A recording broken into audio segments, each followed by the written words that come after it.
Good evening. Yeah, there we go. All right. Thank you. All right. Good evening and welcome to today's meeting of the Commonwealth Club of California, the place where you're in the know. You can, of course, find us online at commonwealthclub.org, on Facebook and Twitter, and on the YouTube channel. I am Mike Mastnick, the founder and CEO of Floor 64 and the editor of the Techdirt blog, and I'm also the moderator for today's program. As you hopefully know already, our guest today is Barry Eisler, who is sitting right here, and a former tech attorney and startup executive in Silicon Valley and Japan. And also, as his bio always makes sure we know, spent 3 years in a covert position with the CIA's Directorate of Operations. And now that I have him on stage, we can find out what he was really doing in all that covertness. And of course, that experience, I'm sure, helped prompt him to author 11 best-selling novels, including his latest, which we're here to talk about in part, The God's Eye View. Barry was kind enough to send me an advance copy of the book, and I can say that it is an absolute page-turner in that I literally could not put it down. I did not sleep for a few days because it's really good. It's also incredibly full of real-world details and references to things that are actually happening in the news. And as I've said, if you want to learn about why we should fear the NSA while still being tremendously entertained, then The God's Eye View is a book for you. It is a story, of course, about mass surveillance, about the NSA, about whistleblowers, intrepid reporters, and of course, the usual edge-of-your-seat action, which is why you keep turning those pages over and over again, whether digitally or on paper. We only have about an hour here, and Barry and I have known each other for a long time, and we have a way of having our conversations go on for much longer than that, covering many different topics, so we'll try and cram as much as we can into this hour that we have. So welcome, Barry Eisler, back to the Commonwealth Club. Thank you. Thank you, Mike. Thank you. Thank you for coming out tonight. So nice to see everyone here. Thank you. All right, so let's start in. Again, as I said, there's lots of different topics that we can talk about, but let's start with the book, with The God's Eye View. As mentioned, it's very focused on sort of surveillance stuff and NSA stuff. So the easy question is kind of what inspired you to write this book right now? Yeah. So I get all my best thriller plot ideas from the U.S. government. Right, because the government's doing all these horrific things, and that I find is really disturbing as a citizen, but as a thriller novelist, it's like Christmas. So I had this idea a couple years ago, a little more than a couple years ago at this point, actually, closer to 3 years ago. I was working on my previous book, and I got this notion for a far-ranging system of surveillance and how it might work. Not so much at the technical level, I'm not very technical myself, but more at the operational level, like how the government might use it. And I liked the idea, and I started thinking about it, and I thought, what if there were a system like this and somebody came across it? Because that's just thriller stuff, right? What if somebody came across it and recognized that there was something really bad about all this? What would that person do? And I thought, well, the person's got to be restrained or constrained, rather, in some way. Well, what if it were an analyst, like a woman maybe who's got a small son with a disability and she really needs that paycheck? Maybe there's some other constraints, like maybe she's a single mother and her ex-husband's a deadbeat and she's got an ailing father with Alzheimer's who's in an expensive nursing home and she really doesn't have a lot to fall back on. She needs that money. But she finds out about this program and is disturbed by it because she knows this thing is, it can't be legal, it can't be constitutional, and she feels like she has to do something. And that's just conflict already, internal conflict as a novelist I really like. So that's how the story started to get built out. My concern was that what I had in mind for this system of extremely pervasive surveillance was not realistic. I thought, I mean, it's probably, I mean, can I really make this work on the page? And my brand has a lot to do with realism. I really try to get things as right and as real as I possibly can in everything I write. So that was my biggest doubt. That's where I had some qualms. I was like, I don't know. I mean, does the government really have something like this? Well, I was in Tokyo in June 2013 doing research for the previous book when I opened up Glenn Greenwald's page on The Guardian, because that's what I typically do, or at the time I did in the morning, now it's The Intercept, and read that just hair-raising first report based on a guy that just a few days later we learned was Edward Snowden. And it just blew my week of researching in Tokyo because I was obsessed with following the news. And what I realized is that I had actually not been ambitious enough in my plotting for what was going to be the basis for this program in the book called God's Eye. And so I have followed the Snowden revelations, the reporting, based on Edward Snowden's revelations pretty carefully, and have gotten tons of ideas from everything I've read. So much so that there's an 18-page bibliography at the end of the novel, because it's really important for me that people understand, hopefully after you've been super entertained, as Mike has assured you will be, I want people to come to that bibliography and start paging through it and saying, oh my God, this stuff is real? Because it is. Almost everything I've written about the book is real. There's a little speculation, but all the technologies exist, and probably some ones that I didn't even dream up. Everything in here exists, and as Americans, I think we should find this sort of government capability extremely disquieting.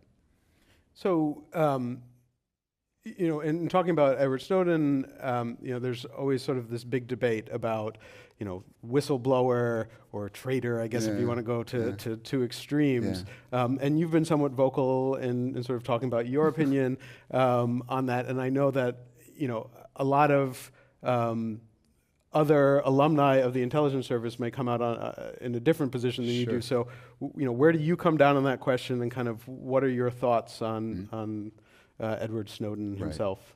So, for me, unequivocally, Edward Snowden is a hero and a whistleblower in the dictionary sense of the word. There are two things that I think are really important to understand about what he's done, and that are frequently distorted in establishment media renditions of his actions. So the first thing to understand is that there's no such thing as an oath of secrecy. And you may have come across this phrase many times. I know I have. Some of the cream of America's establishment pundocracy would have you believe that government employees take an oath of secrecy. I remember David Brooks in the New York Times talking about how Edward Snowden violated his oath of secrecy, and Josh Marshall in Talking Points memo, and many others. It became a meme, and it's around today. It's just one of these zombie memes that's probably never going to go away, even no matter how much it's contradicted by the facts. So I can tell you, as someone who did, in fact, spend 3 years in a covert position in the CIA, there's no oath of secrecy. There is no oath of secrecy. You know what there is for secrecy in the CIA and the NSA and all government, all wings of the government? A non-disclosure agreement. It's an NDA. I don't mean to belittle NDAs. I was a technology lawyer here in the Valley, Silicon Valley, for about a decade, and I know a fair amount about trade secrets, and I believe that it's important to protect your trade secrets with NDAs, and it's good to have a good NDA, and I think that if you sign one, it's enforceable, and it's not unimportant, it's not trivial, but it's not an oath. You don't swear an oath. Like if you go visit Facebook, they'll make you sign an NDA. And as crazy and extreme as Facebook is as a company, they're not yet having anybody sign an oath. So there is no oath of secrecy. It's just an NDA. So there's the propaganda, right? I mean, it doesn't sound like that's, somebody violates an NDA. That probably happens all the time. It's not such a big deal. We got to gin it up into some kind of oath, which it isn't. But there is an oath. There is an oath that every intelligence employee takes. It's basically an oath of office. And you know what the oath is? You know what it is. It's an oath to protect and defend the Constitution. Now, I took that oath, and so did Edward Snowden. And I still take that oath very seriously. So what's critical to understand, and what gets distorted in almost every establishment rendition of what's going on here, is they talk about an oath of secrecy that doesn't exist, and they ignore an oath to protect and defend the Constitution that does exist.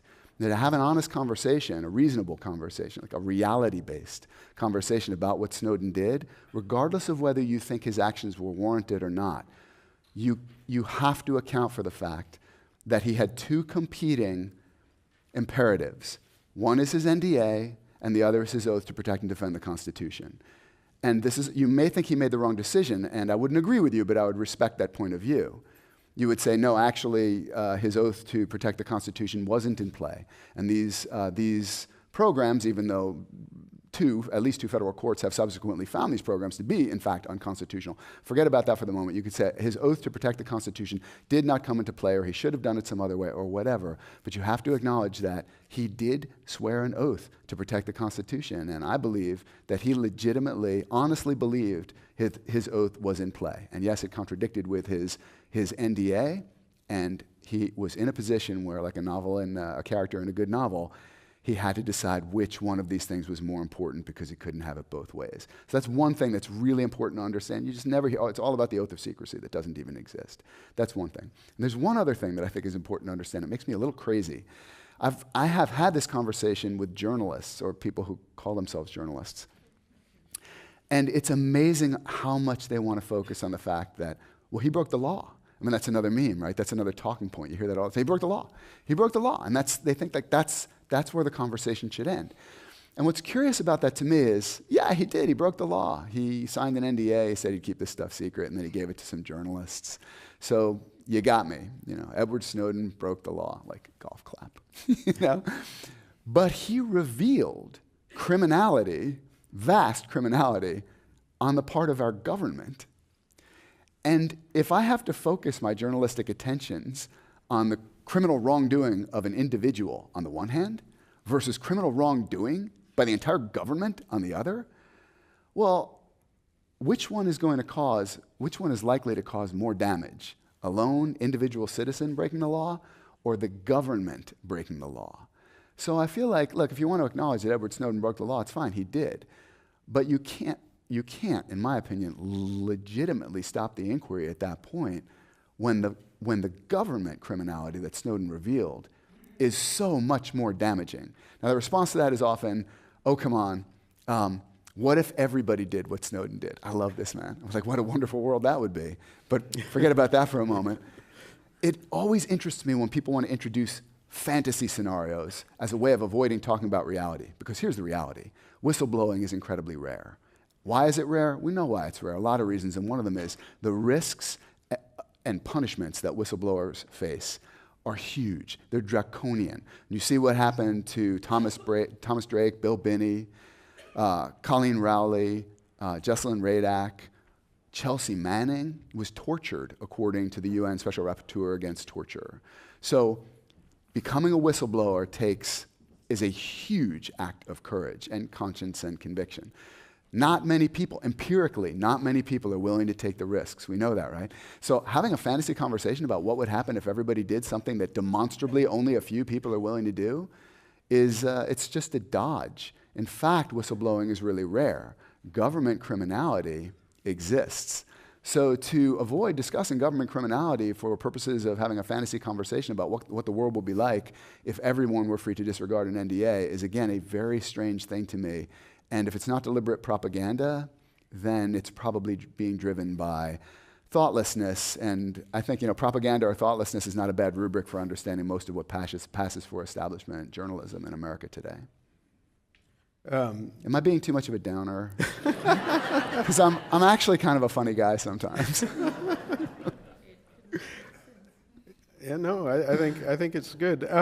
We actually have gotten a couple of follow-up questions already, just about that sort of difference between the NDA and an oath, and sort of summarizing a couple of these questions. Does that difference matter if what he's revealing then jeopardizes, say, people or operations or things that are happening? How do you feel about that? Yeah, so it's a great question. I mean, this concept is often called harm minimization in journalistic circles, and I don't know any journalist not even WikiLeaks, which often gets incorrectly tarred with this notion that they just dump all the information, they don't do any harm minimization. That's not true either. WikiLeaks is a little further ahead maybe of some journalistic outlets in what they'll publish, but even they go through a harm minimization process. And in fact, the reason that Snowden went to the press rather than just uploading everything that he took directly to the internet, which I think we can agree he was more than capable of doing on a technical level, was precisely because he wanted harm minimization procedures in place and went to two journalists in particular, three, who he really trusted, Glenn Greenwald, Laura Poitras, and Bart Gellman. He wanted them to make the call on what does the public need to know about versus how do we weigh things in another direction where the benefit of the public's right to know would be outweighed by some actual harm that might be done. So I know that was just from seeing documentaries like Laura Poitras's Oscar-winning documentary, Citizen4, which if you haven't seen it, it is gripping. Like sometimes you think, documentary, it's going to be a little dry. Like I should watch it, but The Avengers is on tonight. So probably I won't. It's amazing. You feel like you are in the room watching history being made. It's an extraordinary movie. Really deserved that Oscar. Anyway, so they talked during the movie. They talked about Snowden talked about his own goals in terms of harm minimization, but the results also speak for what he did. There is not any evidence at all that a single person anywhere in the world has been harmed because of what Snowden revealed to the press. And if you read the government's accusations and the government's, I was going to say things like, henchmen and lackeys and words like that. They're enablers, they're allies in the establishment media. You wouldn't know that, right? Because these phrases come out, they're like grave harm to national security, jeopardizing national security, blood on his hands, right? You know what? I read some of those phrases and I was like, where have I heard those before? Why do they sound so familiar? Right, I saw that other excellent documentary, Daniel Ellsberg, The Most Dangerous Man in America. And those are exactly the same phrases, verbatim, that the government was using against Ellsberg, who's now treated almost universally as a hero for revealing the Pentagon Papers, which proved to the American people that the American government was lying to us about the course and prospects of the Vietnam War. Ellsberg's biggest regret, by the way, with regard to the Pentagon Papers, is that he didn't act sooner. He might have saved more lives. Everyone agrees that Ellsberg is a hero now, and that's inconvenient if you want to make Snowden out to be some kind of blood on his hands, agent of China, agent of Russia, et cetera, traitor, because it's very hard to distinguish between what the one person did and what the other did. So, anyway. Yeah, so I mean, after Ellsberg revealed his thing, there was all of that, but then some things did happen out of that, and change did occur. Yeah. What is your opinion of kind of where things, what's changed, if anything, and how far has it gone? How much further do you think it needs to go, sort of in response to the post-Snowden document? Right. So that's another interesting bit of propaganda I come across sometimes. Like people always say, like, well, has anything really changed? And I mean, short of something really cataclysmic, you can probably always make the argument that, well, nothing's really changed, right? I guess. I mean, the NSA is still fighting to maintain all the programs it can. What do you expect our intelligence establishment to do? They call themselves the intelligence community. I don't really like to be so friendly to them. I think that's just a little too self-congratulatory. It's like, it sounds so warm and fuzzy. But the truth is, Snowden's revelations have had a huge impact in a lot of areas. So depending on how you want to define it, I'd be curious about your thoughts about this, Mike, but I think probably the biggest impact of all is how much the revelations have driven the development of ubiquitous, easy-to-use encryption and the public's understanding of just how critical encryption is for protecting our privacy. And there's been there has been a real impact in that regard. There have been Pew Research polls indicating that the number of people now who are encrypting their websites with HTTPS, or who are using the Tor browser, or at least know what it is, or taking other online measures to protect their privacy, the numbers of people who've done this have increased dramatically. And this matters a lot because I don't want to give away too much in God's eye, but I'll just say this much. If there are only a few people in the world who are using, say, the Tor browser or other means of anonymization and encryption, then the government can fairly easily focus a lot of retail-level resources on whoever they're able to determine is using that encryption. Look at it this way. Like in a room like this, or in any room where everybody's talking, if only a few people are whispering, it's probably not that hard to try to key on the people who are whispering, because you figure, hey, those are the ones who have something to hide. That's interesting. I want to key on that. And so what ubiquitous encryption would change that dynamic. It would mean that the government wouldn't know who should I be listening to, who are the people who really have something, who are the journalists, who are the anti-war activists, who are the dissidents. Those are the people who would be using encryption, and you want those people to be, their behavior, to be concealed in a sea of encryption. Snowden has had a tremendous impact in that regard, and I would argue that in some ways, that impact, I could be wrong, I'm sure reasonable people could differ, but I think in some ways that impact might be his most significant yet. Beyond that, he did prove that the Director of National Intelligence, James Clapper, was lying, which is a felony, lying to the Senate during testimony. He was lying when he told Senator Wyden that the NSA didn't collect information, wasn't surveilling millions or tens of millions of Americans, at least not wittingly. That's just as much of a lie as there could be. Naturally, he's still in office. What can you do? But at least it's important because it changes the dialogue. You start to understand how much the government lies to us, and with how much impunity. Also, these programs, as I mentioned a little earlier, have now been declared illegal and unconstitutional, with words like Orwellian being thrown into the mix. And I think that's important for people to understand too. Most important, last, I would say, is what Snowden said he hoped to provoke at the outset. His biggest thing was, he said, I'm not even of course I have my opinions, but I'm not taking a position on whether we should have these programs or not. If the American people decide knowingly that they think these sorts of programs are a good idea, then as a democracy we can vote for them and have them. But what we can't have, consistent with being a democracy, is that these programs, these vast programs, wherein the government knows more and more about the people and the people know less and less about the government, we cannot have these programs rolled out in secret with no accountability. We don't even know about them. That doesn't work. So I think he has had a huge impact, yeah. All right, so I need to ask you, you've been going on for about 20 minutes along this line, which is great and very, very interesting, but it brings up a really big question, which I know you've been asked before, but I'm sure the people here would like to know, which is, why did you join the CIA in the first place if this is the way you feel about things? Yeah, that's a fair question. Well, so it was quite a few years ago, and I've always been a pretty patriotic guy. I am, and I always have been. And my patriotism when I was in my 20s expressed itself in what I would consider to be the typical young man's way, right? I mean, I was kind of poisoned by testosterone and had a pretty primitive understanding of America and the rest of the world. I'd never lived abroad. I had a lot of information. I read voraciously, thinking I was getting variety, but actually the things I was reading were like the Wall Street Journal, the New York Times, the Atlantic Monthly, the New Republic, Foreign Affairs, Foreign Policy. I mean, you don't really need to read all those things. They all have essentially the same establishment viewpoint of America and its place in the world. In general, we can always find exceptions. So I had a lot of information, but not a lot of thoughtfulness, not a lot of wisdom. And I was interested in the world, and I thought it would be kind of cool to work for the CIA and defend democracy thereby, and that's why I joined. It was only 3 years because it's a really big bureaucracy, and what I've learned about myself in the ensuing, I don't know, quarter century or so, is I'm kind of entrepreneurial and I like to be in charge. I mean, I went from the government to a 600 attorney law firm to a 4-person startup to just myself writing books. And then even that became onerous because I had to work with a publisher, and I found that sort of oppressive. So the first chance I got, I started self-publishing my books, so now I could and at some point I looked back and said, do you think this is all a coincidence, Bear? So it was a frustrating place and I think would be a frustrating place for anyone who likes to be in charge, trusts his or her own instincts, and has a kind of entrepreneurial bent to work. It was a great experience. It was a fascinating experience. I'm glad I had it.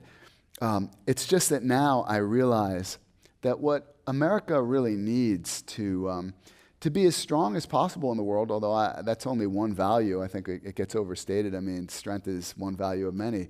To be a good citizen of the world, to be decent and good. In fact, one thing that disturbs me a little bit about America is this obsession with being great. I mean, I think it's super neurotic. If you knew someone like that, if you knew a person who was always going on about how they needed to be great, you probably wouldn't want to spend a lot of time with that person. I'd like us to spend a little more time as a country being concerned about being good rather than being great. And for those purposes, in addition to things like national strength, We don't really need more military power, more spies, that kind of stuff. I think what we need is a little more self-examination, a little more accountability. I mean, after all, with great power, we know should come great accountability. Those two things have to go together, or there's going to be, something's going to get out of balance and out of control. So my patriotism tends to express itself now in more as a kind of watchdog, critic, loving critic, patriotic critic kind of way. I think the country would benefit a lot more from that than from a few more rah-rah establishment pundits who don't really think about what they're saying and just reflexively take the party line. Well, so this is a question from the audience, but is a good follow-up to a point that you brought up earlier concerning how more people are using encryption. There's a lot more encryption out there. There's also been a lot more concern lately coming from certain circles about encryption, and people are talking about things like ISIS using encryption, or the Paris bombers, or attackers, potentially, using encryption. Though it turns out they didn't actually. What do you think of that kind of debate now? This whole going dark debate, as they call it. So I love when the government's good, it's pretty good. I mean, on the marketing angle, and going dark is awesome. I mean, I can go on about this because I love this stuff. But like when Sarah Palin, I'm not a fan, but when she started talking about death panels 8 years ago, I was like, that's good. That's really good. You get a really clear, vivid image from that, don't you? A bunch of old people looking down at you from the dais and like, no. That's good. It's really good. What did the Democrats offer up against that? Single payer. What do you see when you see single payer? I don't see anything. Maybe I see me. I'm like, I don't want to be the single payer. It's terrible. So those sorts of vivid images can be really good. Most people won't really get too far past them. So going dark, I mean, it sounds scary. Like the FBI, they can't see anymore. Really, like you start seeing the FBI's like got the dark glasses like Stevie Wonder or something. That'd be bad. And people don't really think about what does that really mean. Okay, so a few things about this. First of all, there's a lot of evidence that ISIS and other terrorist groups use encryption, and the thing about that is it's not new. I mean, the first reports of ISIS or Al-Qaeda, it was Al-Qaeda at the time, using encryption, I think started emerging, I want to say 13 years ago, it might have been 15 years ago. You can Google it. There was a Guardian article. I mean, the notion that committed adversaries of the United States are so stone stupid that they don't know the first thing about encryption is probably right up there as a propaganda tool with the notion that if you read hardened terrorists their rights, they'll clam up. But right before that, they were going to tell you everything. I mean, the guy's like, no, don't do the Miranda thing because I want to tell you all our operational. Oh, you said it. You spoiled it. It's crazy. And by the way, this is the same government who comes up. Want to hear another great imagery? I forget what general said this, but he's like, we got to really be careful transporting these prisoners. These are fanatics. These are the kinds of people who'd wriggle free from their bonds and chew through the hydraulic cables of an airplane to bring it down. Yeah, that's a quote. And I said, damn, that is really good. I mean, you see some guy and he's like, it's like, I mean, he's so committed, It's great imagery, genius. But I'm like, wait a minute, you mean the guy like he's chewing through the operational cables, but then you say, but he was going to tell you all the plans, but then you gave him the Miranda warnings and he realized he didn't have to talk. I mean, it's just crazy. They got to get their story straight. So, there's lots of evidence that terrorist groups have been using encryption forever. There's also evidence that they don't. So, for example, the Paris bombers were brothers. They were living in the same apartment flat. Almost certainly their planning took place in, like, their den or living room. And if the NSA really wants to stop this kind of attack, then it should start getting serious about deploying the kinds of telemonitors that George Orwell depicted in 1984, because we've got to be able to monitor face-to-face conversations in people's bedrooms, living rooms, everywhere. If you want to stop that Paris attack, preventing encryption, backdoors, whatever, is demonstrably, empirically not going to work because these people didn't use encryption to plan the attack. What they did is they met face-to-face. So if we're going to bug every face-to-face conversation in the world, I personally don't think that's a good idea, but in line with what Snowden was trying to do, okay, like at least let's have a discussion about that as a society and decide whether we think it's a good idea. Yeah, and actually just this week there was a paper that came out from Harvard, I don't know if you saw this, that looked at the going dark situation and basically said, like, okay, you may have this tiny part that's going dark, but at the same time, because of all this technology and the smartphones in our pockets and all the internet services that we've used, we've actually given the intelligence services much more access to information. If you look at the pie of information that they do have access to, it's grown. So the idea that going dark is a big issue, seems a little bit exaggerated. Yeah, no doubt. And in fact, I think you could even go further and say, to some extent, the fact that we're living in what the NSA has called in one of its one of the slides Snowden revealed, the golden age of signals intelligence, it's actually a little bit of a disservice to the NSA. And here's what I mean. Do you remember that old, I think it was a Bazooka Joe comic when I was really little, like the guy who's looking for something under a streetlight, and someone says, hey, what are you looking for? And he says, oh, I lost my watch over there. And the guy says, why are you looking over here then? And the guy says, because the light's better over here. And I think so much of the NSA's obsession with bulk surveillance is being driven by the fact that it's a cool technical problem that people can solve. People at the NSA can solve. Whether it's actually keeping us safe as it's built is a totally separate question. But as a technical problem, it's really interesting and they can do it. And that makes it attractive, totally separate from its utility as a way of protecting America from attack. So if encryption really did become ubiquitous, the NSA, the FBI, and other intelligence and security organizations would have to go back to the kind of good old-fashioned retail police and intelligence work that so far is the only demonstrated way that the American government has ever prevented a terrorist attack. There's no evidence at all that bulk surveillance has kept anyone safe from a terror attack. There's none. And in fact, the notion that it has is a myth on the same level as the notion that torture kept us safe, or that torture led American forces to find Osama bin Laden, who was at that point basically useless anyway to anyone who wanted to harm America. So these are myths that get promulgated because the government does something and it's not really good, right? Like torture, that's not good. Bulk surveillance, that's not good. And then what are you left with when it comes out that you've been doing these things? What's your only argument? It worked. That's what they want to talk about. That's how the debate is then framed. And if it doesn't even work, what are they left with? It's just illegal. That's not very good. Yeah, and it's funny. I mean, the Section 215 program in particular, right? That was the first one that Snowden revealed, and there was all this talk about how important it was.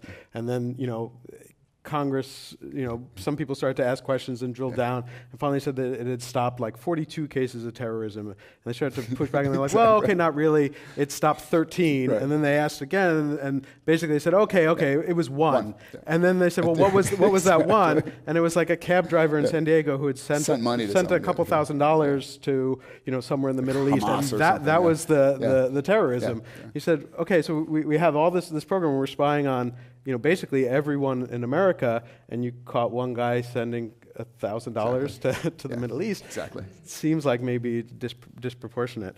Yeah. For folks who are listening to this on the radio or at home in a podcast or driving or whatever it might be, as a reminder, this is the Commonwealth Club of California program, and we are talking to Barry Eisler, former covert CIA operative, attorney, and Silicon Valley startup executive. It is imperative that these things be mentioned whenever you say his name. I do it just when we have lunch. I make sure to repeat that as well.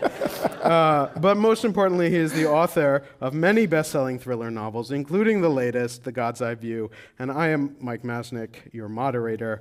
You can hear Commonwealth Club programs on the radio, which you may be doing right now. Catch up with us on Facebook and Twitter, and see programs, videos on our YouTube channel. Quick question. Do you know if Ed Snowden has read the book? I don't know. I really tried to get it to him, and I was hoping for a blurb, selfishly, I admit. He does have more important things to do than blurb my book. I will acknowledge that. Well, what are you talking about? He's hanging out. He's got nothing to do. Right?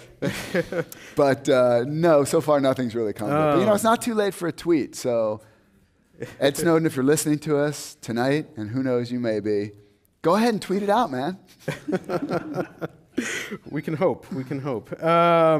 So here's a good question that sort of came up. I mean, you talked a little bit earlier about sort of how things have reacted. And you mentioned a couple of the cases that have sort of gone against the NSA, but it's been somewhat limited. There have been a couple of cases that have gone their way. You were a lawyer, so you have sort of legal experience. And so someone was asking, do you think that the judiciary system actually will be able to do anything, or will they have a role in sort of deciding the fate of American surveillance? It's a good question, vital question. It does seem to me that the judiciary has been co-opted by executive fear-mongering on things like, for example, the state secrets privilege. If you know anything about this, it's where it's just metastasized. It used to be that somebody would sue the government for some illegal action, and the government would say, hey, we can't talk about that in open court. It would reveal secrets, and then the court would say, okay, the judge would say, come back in my chamber, we'll discuss that aspect of the case in private, and I'll make some sort of ruling on whether we need to keep that secret or whether we don't. But that doctrine has now been expanded to mean that the government just goes into court and says the case involves secrets, you have to throw it out, the whole thing. So what happens is that citizens can't get their day in court no matter how much the government has been violating their rights because the government just claims that some secrets are involved, which if you think about it just on a policy level is crazy. I mean, it certainly would seem to incentivize the government to just say, oh, they're secrets. They're secrets. It's Miller time. Secrets. It's like that scene like in Austin Powers, the doctor. Doctor was like, zip it, zip it, Scotty. And you're like, wait, it's about zip it. So people don't get to litigate these things because of that doctrine. That is definitely a concern. I think it's just an attitude, and it's surprising because I think the founders had anticipated that human nature would make the three branches of government, really four if you include the press, would make the branches of government really jealous of their prerogatives and fight to protect them. And wow, I mean, I don't know, I would have thought so too. I guess I was wrong about human nature because the judiciary is just rolled over on its back and given it up to the executive on so much of this stuff. Congress too, actually, when you consider things like its power to declare war and enforce the War Powers Resolution and things like that. There is another thing that's called a court, but it isn't. And this is also, again, respect to the people who decided to call the Foreign Intelligence Surveillance Administrative Body a court. That was genius because everybody thinks it's a court now. And when Obama makes a speech, he can say, look, I want you to know these programs have been blessed by all three branches of government, the executive, the legislative, and the courts too. And it's like, wait a minute, man. You call that thing a court, but there's nothing court-like about it. I mean, it does have some retired judges on it, but other than that, if you think about it, this is the Foreign Intelligence Surveillance Court. Its proceedings are conducted in secret. There's no judicial review.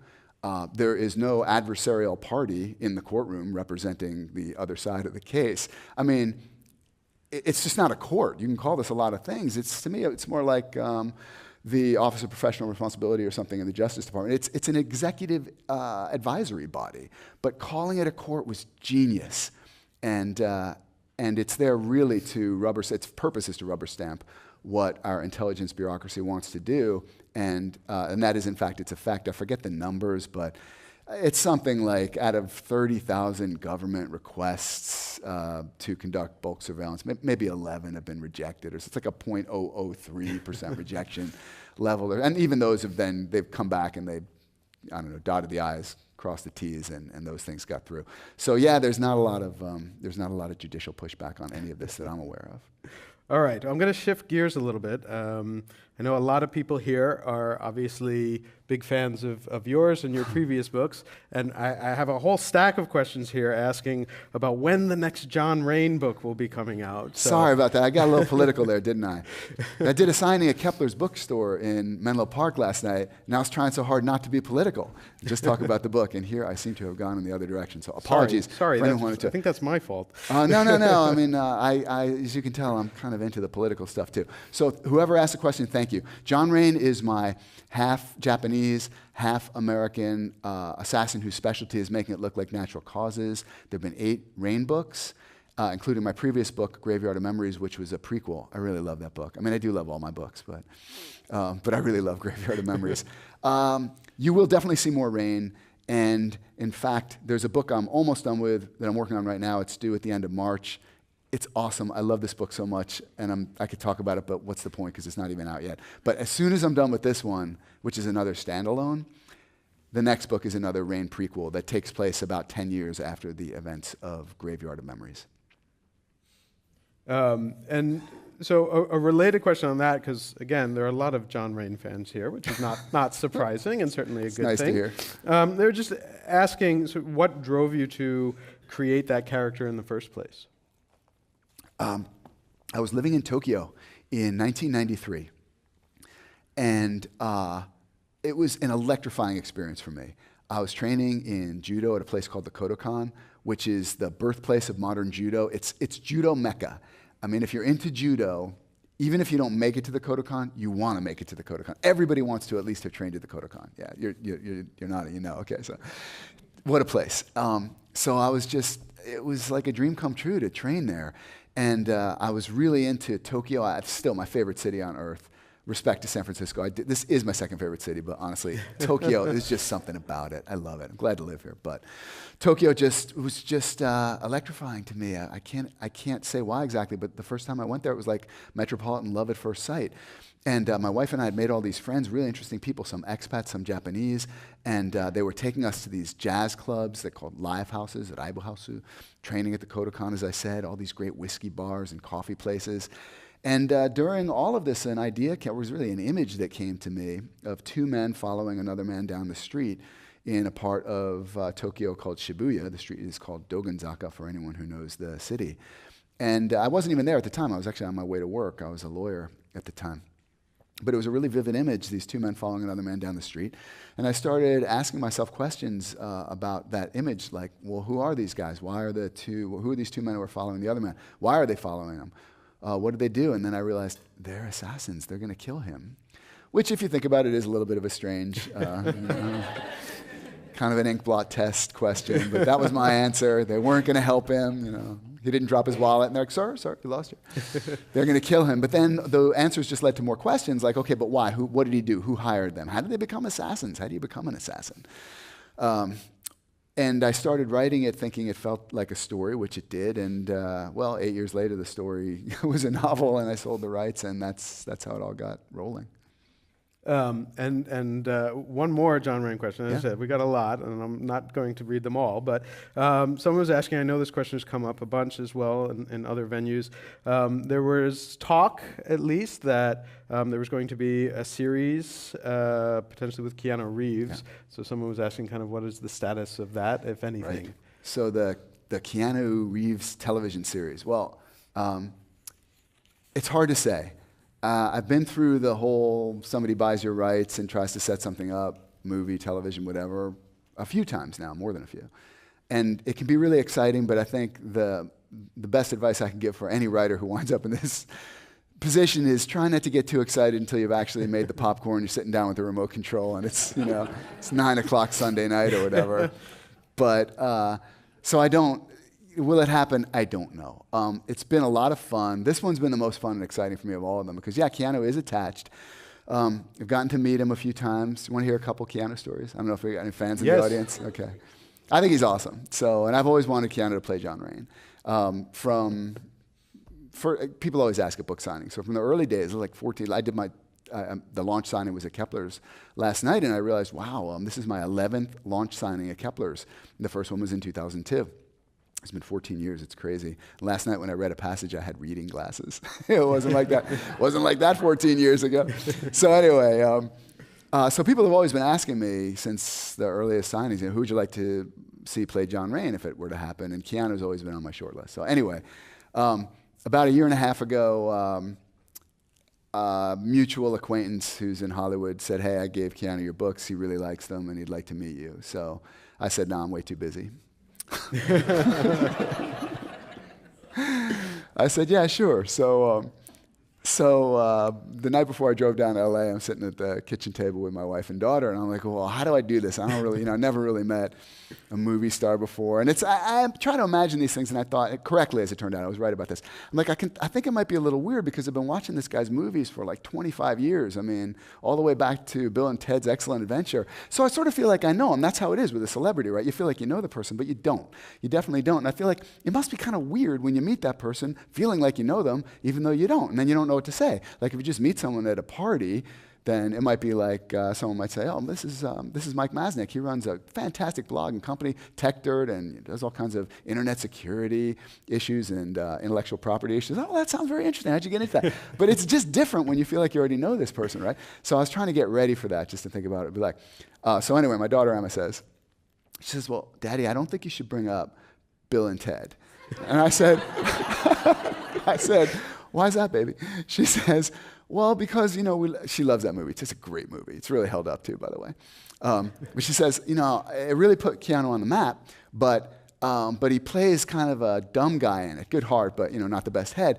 And maybe he doesn't like being associated with it that much because he played kind of this airhead character.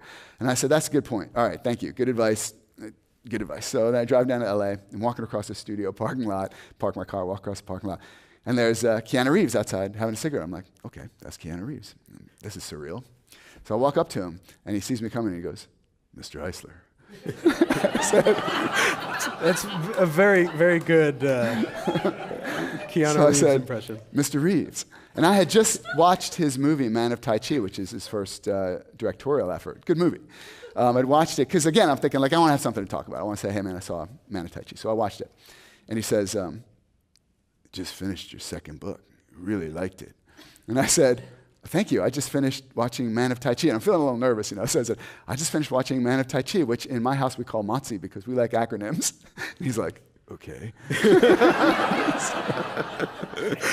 So I said, and it was great. I really enjoyed it. And I got this sense, understandably, he thought I was blowing smoke or something, because people just do that. I mean, I'm on the wrong end of that to a fraction of what he must be. Like, people come up to you and they're like, hey man, I love your books, and they don't say anything else. And I'm like, oh, maybe you did, but it doesn't sound like you don't know them very well. Anyway, so he's like, he goes, well, thank you. I think it's a beautiful movie with a really beautiful theme. And to show him that I'd actually seen the movie, I said, yeah, that the modern and traditional can coexist, and the lone individual can have an impact on a whole system. And he goes, yeah. Like, you're surprised, like, wow, this guy actually did see the movie. And then now, because I'm just nervous and shit, I said, it occurs to me you like movies with themes in them. These days, it's the modern and traditional can coexist, and one man can affect a whole system. Back in the day, it was be excellent to each other. And I'm like, I could feel my daughter going, don't do this. But he laughed, and he thought he seemed to enjoy that. So anyway, I think he'd make a great John Rain. I was out in Tokyo with him and some other people who were involved in trying to set it up for 5 days about a year ago. It was really fun. My job was to show them all John Rain's Tokyo. And as I mentioned, not only do I love Tokyo, but for research purposes only, I do have a habit of going back there when I'm writing a new Rain book and seeking out the best whiskey bars and coffee places and jazz clubs so I can get the accuracy level as high as I like to. And while we were out there, that was my job. I'm like, well, this place. It was a really fun week. Is it going to come to anything? Let's hope. But even if it doesn't, then it's still been a fun ride. Yeah, it's a good story, too. It's worth it just for the story. So again, sort of a little shift. You mentioned earlier in this conversation that one of the things that you did was you had gone sort of the traditional publishing route, and then you switched to self-publishing, and that was kind of a big deal. Yeah. Obviously, you'd been very, very successful, and you had, as has been talked about, you had opportunities to stay within kind of the big traditional publishing system, and yet you chose to effectively strike out on your own. So I wanted to talk a little bit about kind of what made you decide to do that, and where it first became news was apparently you turned down a very large publishing deal that was put in front of you and said, I can do better on my own. Yeah. And what brought you to that decision? So this one, before I forget, for anyone who really wants to go deep on this, go to my website, barryeisler.com, and you'll see a link called, for writers, and then there's another called Resources for Indie Writers. And there's a ton of information there because it's a big topic. But the Reader's Digest version really is just this. It used to be that the only way to reach a mass market of readers as an author was through a legacy publisher, to find a paper distribution partner, and that was it. That was the only game in town.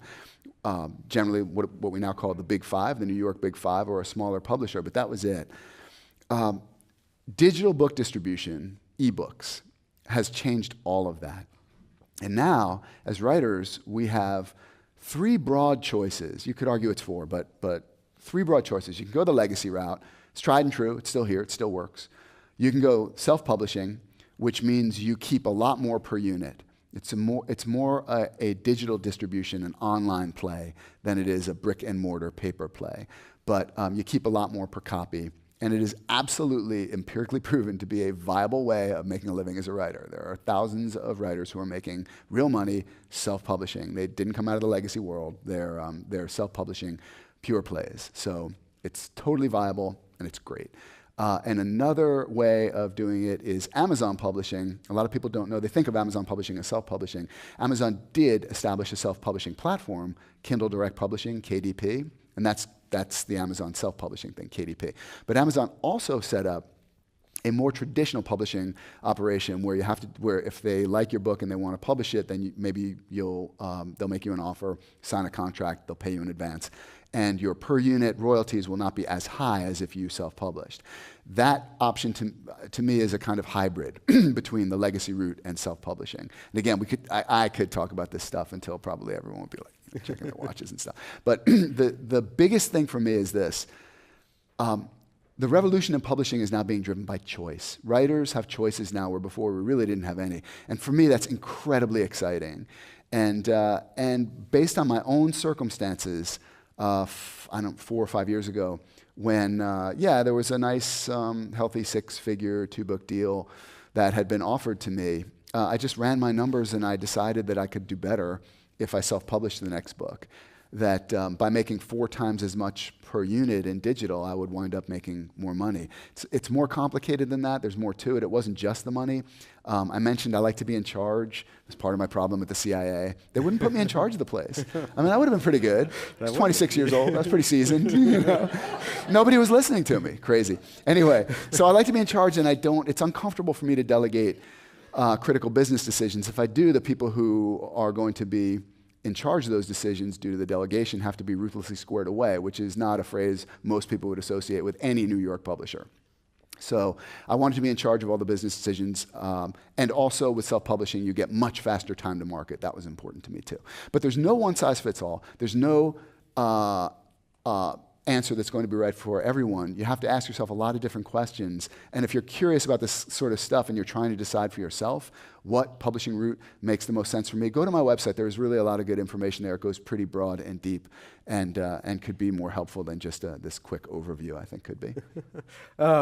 Now, related to that, I know that you've also been very opinionated about Amazon. Now, obviously, they're in some way acting as your publisher now, but there's been a lot of debate about is Amazon good for authors or bad for authors? Right.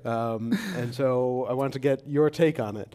I'm laughing because just last week, I've never heard of these guys before. There's some institute in New York called the Winter Institute, I think. I don't know what it is. And in connection with something that used to be called the New America Foundation, now just called New America, they put on a conference, and the title was "The Amazon Monopoly, a Threat?"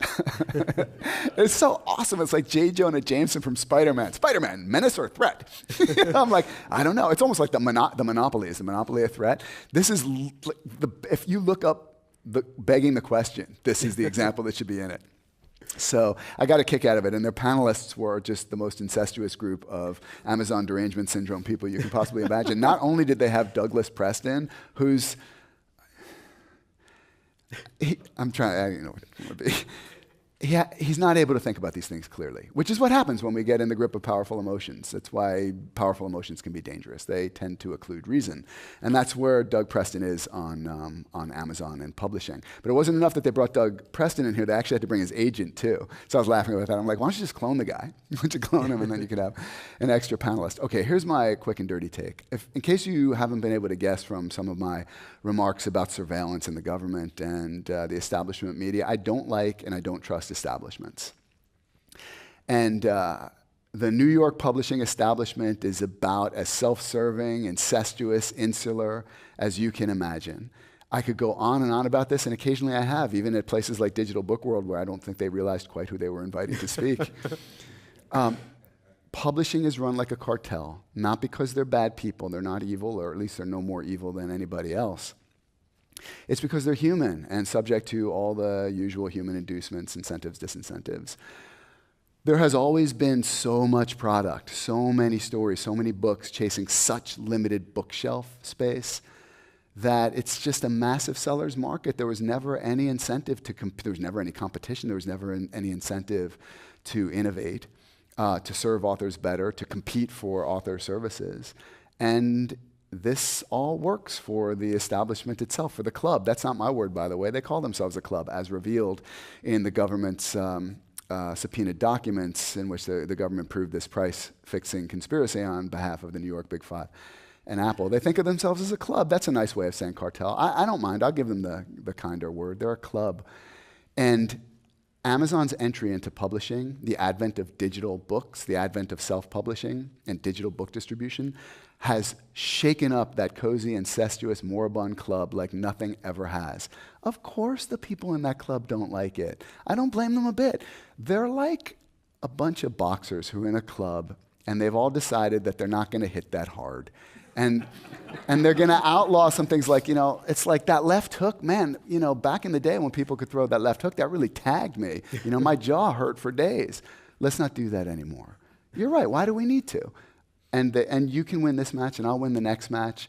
And so you get a kind of kabuki competition. You see two guys get into the ring, but it's all very mapped out and agreed upon how they're going to fight. And then Amazon is a new market entrant. As I see it, they looked at the rule book and they're like, they're not doing all this. They could do all these different things to train. Why aren't they using uppercuts? The uppercut looks nasty. All right. So Amazon trains and then they get in the ring and they're like, boom! And the establishment publisher's like, why did you do that? And Amazon's like, you could do it to me too. Come on, come on. It says in the rule book.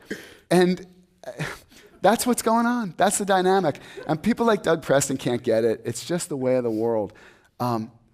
Publishing was run like a monopoly. It's a quasi-monopoly for a very long time.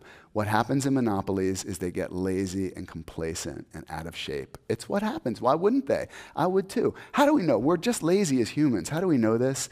Have you ever sat down to watch a television show and then you realize and you're like, oh, damn it, I left the remote by the TV. You're like, honey?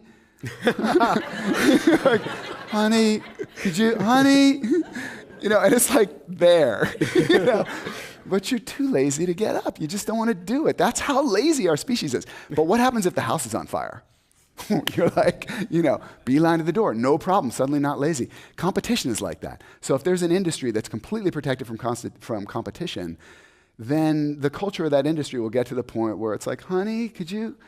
And yeah, when you feel like, wow, somebody's lit a fire under my chair, this is big, this is different, it's very uncomfortable. You don't want to admit that you've become lazy and complacent and that you haven't been serving your customers or your supplier authors, your readers or authors. You don't want to admit all those things. You want to say, Amazon is evil, Amazon is evil. It interests me. We live in a sophisticated culture, so-called. And people like Doug Preston, hey Doug, and Scott Turow, and some others, Richard Russo, James Patterson, who've been leading this crazy anti-Amazon charge. They know in their bones that Amazon is bad. Amazon's a bad thing. They know that. They feel it. I just came across this expression. It's like, that truth you know in your heart, that's not truth. It's something else. Anyway, they know it's bad. And they don't know what to call it, but they know it's bad. And it's business. And what's bad in business? A monopoly is bad, right? A monopoly is a bad thing. So they go, Amazon's a monopoly. That's because we live in a sophisticated culture. If we lived in a more primitive culture, they would reach for words like demons or witchcraft. They'd be calling Amazon things like that because witches are bad and demons are bad. But in our sophisticated culture, in a business environment, they use words like monopoly, not really knowing what they mean, but knowing that they're bad things. Sorry to go on and on about it, but I don't like establishments, and I'm no fan of the publishing establishment in particular. And I welcome a new market entrant, including other new market entrants, Apple and Google, who are shaking up this moribund system in ways that I think will ultimately better serve readers and authors. So tying some of all of that together, actually, one of the things that's come up within the surveillance debate even is, the fact that so much of, what came out was really enabled by these technology companies and platforms and Google and Yahoo and Facebook and all of these guys having so much information. Right. And Amazon too, with their web services. I mean, they host a huge percentage of the internet. How much does that aspect worry you? A lot.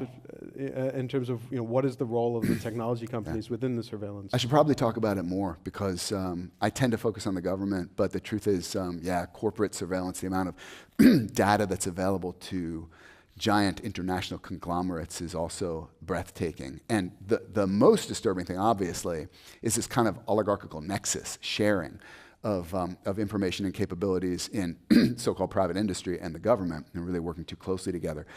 What's the solution to that? I don't know. There are probably a lot, but one thing is just public awareness. Because to the extent that Tim Cook is now taking a hard line against the government's insistence on backdoors and other building in the government capability to break surveillance, that's being driven by his customer base. He recognizes that. I mean, these are companies, right? They're in it for a profit. If we as consumers demand better encryption, and these companies recognize that they can't just have these cozy, incestuous, secret relationships with the government to make money.